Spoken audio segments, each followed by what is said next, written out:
Hey everybody, welcome back to Guns and Gadgets. I really appreciate your time. I have here a fantastic product by VANTRUE. This is their N2 dash cam, and this thing, I'll give you a quick peek at the box here, front and back.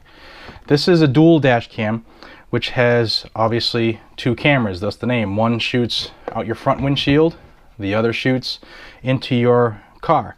Okay, let's open it up and see what it comes with inside here. I want to thank the folks over at VANTRUE for sending this camera to the channel for review. Many of you know I started doing Uber on the side. I like my safety.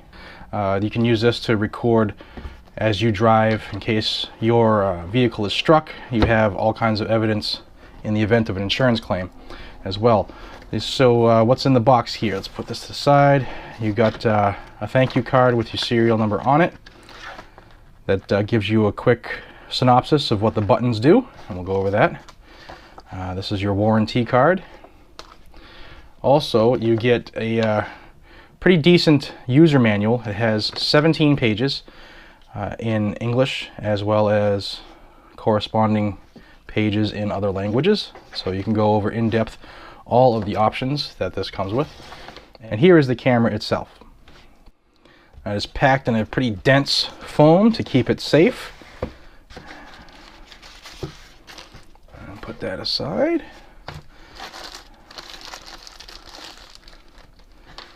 All right, here is the camera. This is a pretty amazing product. I was very amazed with what I saw on their website, and I was very pleased to receive one. And then also in the box, we're gonna get a couple accessories. You got your suction cup mount. And from everything I've seen, this suction cup is pretty robust. It locks by this lever here. First, you got to remove the protective film. You can see the gap between the suction cup and the base. And when you rotate this to the locked position, that picture of a lock there, it'll take up that slack and form the vacuum and lock it in pretty good. Also, if you notice on the tab, there is a USB connector here that you can actually power the device through that plug, and that will allow you to quick disconnect your camera without having to worry about the wires and all that stuff. Pretty ingenious design. Also, we get our car charger, our power outlet with a very long cord, enough that you'll be able to run it around your windshield and into your trim if you want to make it a professional looking installation. And also on the 12-volt adapter, you can see there's an arrow here to rotate this bezel, and you get a USB power outlet right there. So just because you're using this doesn't mean you give up your power. You can still charge your cell phone or whatever, your iPod, whatever you want to plug in there. And you also, we get this USB cable to utilize for removing the files from the camera and putting it onto your computer. So if we look at the camera itself, we'll remove the protective films. There's one on the front camera. It's easier to do when you're looking at it instead of through a viewfinder. Let me see. Okay, there's one. Remember to remove the one in the back too. It's over the LCD screen. So there you go, you're protected. And there isn't one on the back camera. Okay. So this is the view you'll see in your car, or wherever you're going to put this, in your truck, your tractor trailer, whatever you feel the need to post this in. You have your power button here, as well as an emergency button. You can hit that if you need to store something and save it, like an accident going on, it'll save that section. And then here's your OK button for your selector. This is the LCD screen. It is color, and this is the rear facing camera that would be shooting inside your vehicle. On the bottom here, you have power button, the forward or left and right selector buttons, and then the mode key. If we look at what would be the right side as you're looking at it, you see the N2, that's the model. The front here, you see the forward facing camera, and that's a full 1080p. It has a speaker here, and you also have your infrared sensors here up front. And you can see the inside here of the connector that connects to the suction cup mount. And then on what would be the left side as you're looking to the rear, you have your USB connector, your AV out, and here this half moon, this little rubber half moon can rotate out of the way, where you have an HDMI port as well as the slot for your micro SD card. So that's a quick look at the camera itself. Let's go check it out live. I'm gonna go put it in the car and go for a ride and see how the quality is. But as far as the build, I mean, this feels like doesn't feel cheap. I mean, it's not super heavy where you're gonna have to worry about it bouncing around and falling off your windshield or wherever you choose to mount it. But it does have a decent build quality. It is a plastic, but it's not something that feels chintzy. One thing I wanted to show you before we get into the car is this rear camera. If you can catch this, it rotates. See that? So when you mount this head unit to your windshield, you can adjust it so that it's pointing, where you want, and then you can adjust your rear-facing camera to an angle that suits you, to where you get the most coverage viewing-wise in your vehicle. All right, everybody, here we are in my car. Please excuse the lighting. I don't have studio lighting in my garage, but you get the point. I mean, I can lighten it up enough in editing where you'll see what's going on. Here is the camera. Obviously, here is the windshield. I'm going to try to install it right underneath my rear view and mount it on the glass, not on the actual the dots that are there that break up the sunlight. Now just remember, you push it on the windshield and then just rotate that clip and that locks it in. And from where I'm sitting, I could just see like the lower from this portion down. And then this is totally adjustable to get a good view. And it does have a battery inside of it. It'll last approximately 10 minutes. So I am going to actually hardwire this right now. I'll plug it in.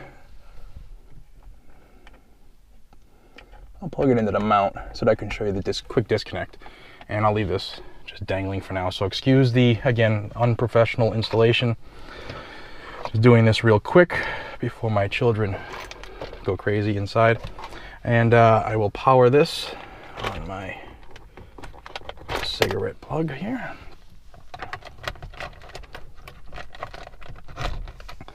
All right, she's in. I don't know. There you go. It has power. Once it has power, it lights it.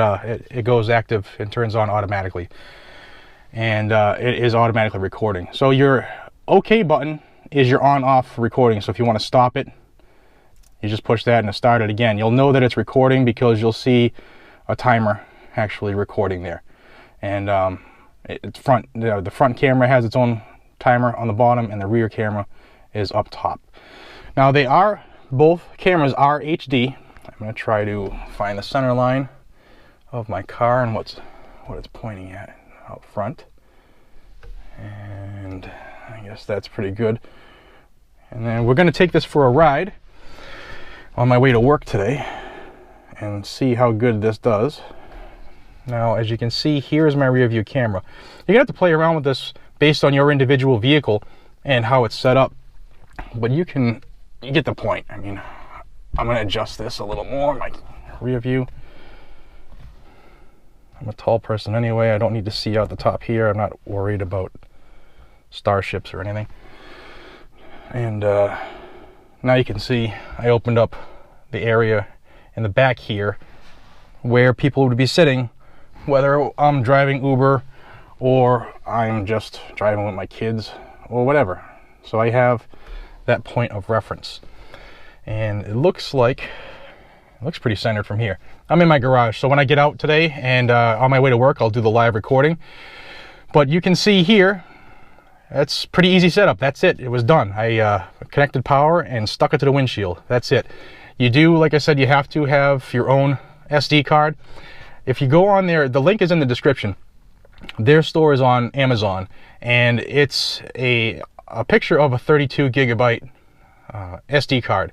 But if you read the literature they have on the page for this product, it will accept up to a 64 gigabyte card, but you just have to make sure that you format it in exFAT. You can also take still pictures with the flashing button here. That's your emergency button, and you can also turn on your parking monitor. So when you're away from your vehicle, you can turn it on so that it'll be set by motion, and you can record somebody in front of your car, or if somebody actually gets in your car, it's all motion, set off by motion detection. Or you can set it to go for X amount of time in time lapse. So there's a lot of options with this thing.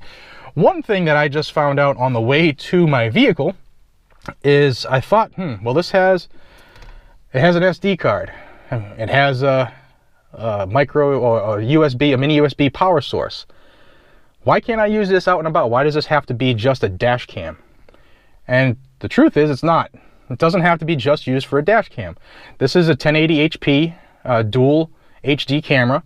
You can set this up anywhere you want, although it's not weatherproof. And all you need is a power source. So you can see here, I set my screen to turn off after 3 minutes. So you do not have to have your LCD screen on. There's a couple different levels you can set it to shut off at 1 minute or 3 minute. Leave it on entirely or keep it off. But you can set this up and record with this. All you need is a power source. So if you have a power bank, like you charge your cell phones with when you're out and about, that'll work. And you can get some footage with this. So if you don't have a GoPro, or say you need a second camera in a pinch, there you go. You have a 1080 HD camera right here that you can use out and about. So we'll go for a ride. I'll do one bright daylight on my way to work. I'll do one at night on my way home from work, or even in between some Uber rides tonight. And tonight is Wednesday, so I'll go out tonight for a little bit. We'll see how it goes. Now, with that said, know your laws. I live in Massachusetts. It is a two-party consent state, which means, yeah, I consent to recording my vehicle, and I have the ability to do that. I don't have to tell anybody outside that I'm recording. But when somebody gets inside, if it's not a member of my family, say for Uber, you have to let them know you're recording. Now, there are a couple ways of doing that, and each state is different. I just have to post it in Massachusetts. I got some stickers also on Amazon. They cost like $4 for 6 stickers. I'll show you a picture of it later, but it just says this vehicle is being audio and video monitored. And that covers you from the law. I mean, you put it in the, right like on the glass with the door where they're coming in, all your doors or whatever, and you're covered. It's the same thought process for public transit. You go to a bus or a train, there's a sign that says, if they have cameras, it's a sign that says, you know, audio and video recording is taking place, or however they word it. And there's one outside and one inside, so people are notified. So we'll do our tests, and I'll cut them in here. See you back in a few. All right, everybody. Here we are in our initial test. I'm going to start it here in the garage where it's a darker environment with some backlighting. And we'll see how it transitions to outside. Be a good test right out of the box there. Now, some things that I didn't mention right away that I wanted to wait until we were actually driving, so people might be paying attention to what's going on. You're going to want to make sure that your camera is pointing at the road. You want to get as much a field of view as possible. Now, when I get home tonight and pull this video footage off the camera, I'll be able to see, analyze more what I want to see and what not, and then make tweaks. Now I can see that I'm getting a lot of the right side of the road here. Let me pull over, adjust it so that it's shooting straight. Alright, that should be a little bit better. Everybody's looking at me like I'm nuts, but hell. Alright, so now we're going to be testing a couple things here. We obviously went from the dark environment of my garage to the light environment of the road here. It's a nice, bright, sunny day, and it's 12 noon, a little after. Now, some of the things you can change in the recording mode, you can change from dual camera. Obviously, I have it on dual right now. You can see me. I'll split this and put a little overlay on the main front camera's video. You can change it to go single video, so you can just record the forward-facing camera and not worry about the back. And but if you're using this for in-car security or whatever, ride sharing or whatever, you're going to want to use both. But you have that option. You also have the option of your timestamp, which I believe I just put on. It should be on. I think it's default on anyway. But I put that on, and it should be on the bottom of the screen. Had date and time etc. You do have an option for GPS, and I'm changing the way changing my inflection when I talk in certain areas. I want to test the audio, the speaker, and how well it picks up. But you can also record your GPS speed, but that requires a GPS unit, which is sold separately. I do not have one, and I don't think I'm going to need one. Excuse me, coffee. So you can see we've gone through some shady areas, we've gone through some bright areas. It's fall here in New England, so you can see some pretty colors on the trees. I am very interested to see what the color representation will be, and how saturated or not it will be, or if it's going to be overexposed. So before I fast forward this little trip, you can change, like I said, you can change your LCD screen and have it turn off immediately. Some other things, it does record in loop mode. What that is if you have a GoPro, you're familiar with it. You can change the interval from 1, 3, and 5 minutes, as well as turn it off. And what loop mode is if you run out of space in your SD card, say you forget to empty your card for whatever, a week or however many hours your card allows, and it'll start recording off of the oldest section of video. And what the loop does is I have it set for 5 minutes. So every 5 minutes, it stops the video and starts a new one. It's seamless when you do playback, but in the recording, it breaks it up. So instead of losing an entire, say, 20-minute video because you ran out of space on your SD card, you'll start chipping into the oldest 5-minute section. And you can change that, the oldest 3-minute section or 1 minute, whatever you choose. I just happen to choose 5 for today. You can turn off your microphone as well. So if you're in a state that does not allow voice recording without somebody's knowledge, then you can shut off the audio. You can also change the video resolution. It's preset to 1080p, but you can change it to 720. It also has a G sensor, which is, if you're familiar with G's and pulling G's, it's the force of gravity, etc. It will sense impact, large, heavy amounts of shaking. You can sense it's set to medium, but you can change that to light or heavy.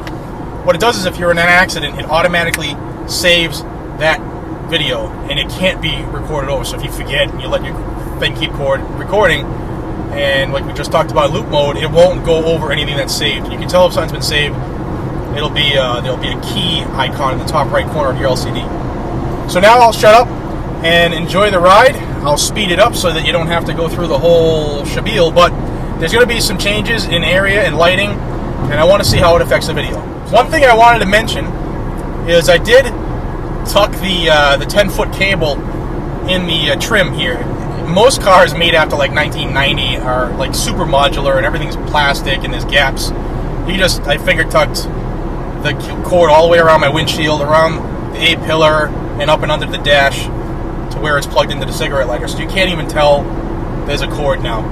So that's something you should know too. And I'll also do a night test tonight when I get out of work, prior to utilizing it for what I purchased. Prior to utilizing, I'll also do a night test tonight, and I'll have that in here as well. So back to the ride.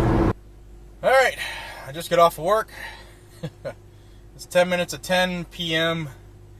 and we're going to test it on night mode, or at night, I guess. From what I can see on the LCD screen, outside don't look too bad at all. And I can see a little bit of me in the interior, obviously because there's no light. Now, there's a mosquito. Die. No mosquitoes were hurt in the making of this video. Obviously, can't leave your light on while you're driving home. But let's see how it works.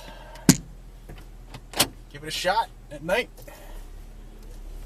And during this test, I'll be going through the city into the suburbs back home, so we'll be able to see how the ambient light is from street lights, how it affects the camera, and then obviously how the lack of that light affects the camera.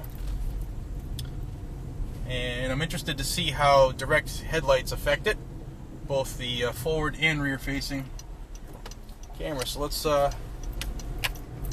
learn about this together. And I will fast forward this, obviously, play it at a faster speed so you don't have to be bored with my ride home. Well, there you can see it was a pretty good camera, the forward-facing one, at least during day and actually during night, which was surprising. Obviously, the interior or the rear-facing camera doesn't have an infrared ability. I'm not sure if it does, if you can add your own infrared diode, and if it would pick it up. I'm actually going to email the company shortly. You can see here I am editing this video right now, and it's a daunting task. I'm pulling in video from everywhere. When you do take the video off of this camera, it does record in very user-friendly format. If you ever recorded anything at all, most cameras put the video into like a DCIM folder. This one just is a straight up video folder, and it's broken down to events. Like if something you hit that the flash, the triangle and the P button that I showed you, that's the emergency button. If you lock something in, that goes into the event folder. If you get into an accident and the G sensor picks up, it goes into the event folder, and they're locked. And when you download it to your computer, you take them off of the actual camera, there's a little lock symbol. And it's pretty cool, because when you try to erase that, it asks, it tells you, hey, this is locked. Do you really want to do this? And even when you empty the trash, it does it again. Hey, there's a locked item in here. Do you really want to get rid of it? And also, that's, like I said, events, they have a regular folder, but just for the regular video. And you also have an images folder. So it's all separated for you. It's pretty cool. I did find out the hard way, when you take this stuff, when you take your files off of the computer, it's going to go in on your desktop as an MOV file. Now, depending on your plugins for your particular editing software, you might have to open that, and like it's MOV. So I opened it with QuickTime, and then I saved it to my desktop officially, and then it converted it to a user-friendly format automatically. So it's like almost like it's encrypted or compressed, and then when you save it to your desktop, it will convert it. And I had no problem importing it over to my editing software. So it wasn't too hard to figure out. Just the first time I did it, it wouldn't import to Final Cut, and I was pulling what little hair I have left. I was pulling it out, but quick little save, and it fixed it for me. Very, very user-friendly. I actually am impressed. For the price, it's under $300. For the actual performance of this unit, well worth the money. Well worth it. I thank VANTRUE for sending me this unit for testing.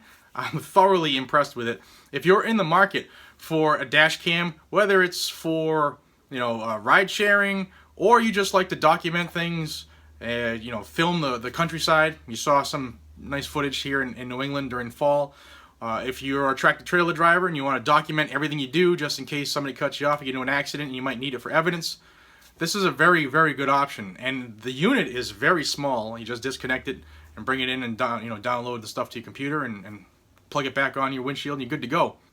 So I know this is a lengthy video. It's in-depth. I want it to be as transparent as possible and show you everything I could as I was doing it. It's very user-friendly. You don't need a degree to figure this out. It's a lot smaller than some of the other units that are out there, which makes it even better. You can, take it off the windshield and throw it in your glove box when you leave the car, if you want to secure it that way. It's pretty ingenious design. And for 2 cameras, for this price, can't beat it. Until we see each other again, everybody, thank you for your time. I appreciate it. I really do. If you like this video, please hit the like button and pass it around to all your friends. Share it if you would, and subscribe. And I appreciate your time, and thank you for your support. Until we see each other again, take care. Goodbye.